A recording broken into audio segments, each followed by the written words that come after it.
And we want to go now to the typhoon disaster. The aircraft carrier USS George Washington arrived off the Philippines this morning to help with recovery efforts. 6 days since the powerful storm hit, desperate appeals for help are still being made as families are struggling to survive. More than 11 million people are in need. The death toll is now topping 2,300. Crowds of people waiting at airports trying to escape the destruction. Seth Doane is in the hard-hit city of Tacloban. Good morning. This is a place full of so many questions. As we drive through town, people ask us, when will I have water? When will I have power or food? And the questions and discussions we keep hearing among people who live here is, will you stay or will you go? The situation here is quite critical, but aid is starting to trickle in.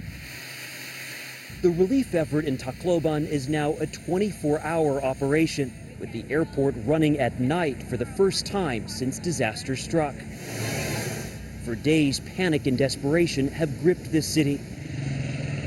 The situation so dire, it prompted the UN's top relief official Wednesday to plead for more help.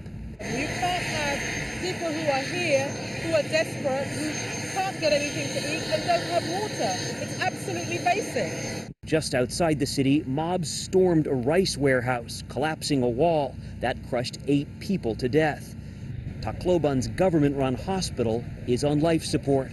Dr. Lori Roitas told us they normally see 100 patients a day. Since the typhoon, that number has soared to 1,000.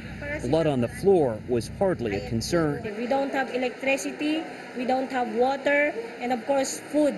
How do you run a hospital if you don't have electricity, don't have water, and don't have food? And then we have some candles. You're doing hospital work by candlelight? Yes, sir. We had suturing using candles.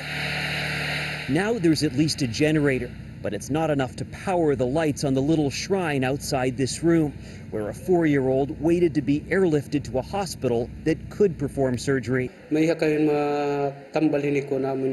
father, Norman Decatimbang, told us, "I'm worried that her wound is getting infected.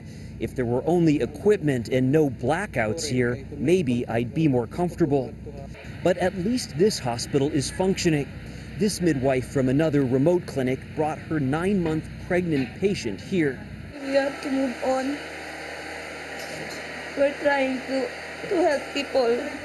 Tacloban is beginning to bury some of the thousands of people who've died. There was a ceremony today just outside the city at a mass grave. But just a couple of hours ago, right on this hillside where I'm standing, more bodies were found. So the grim story certainly continues. Charlie, Nora?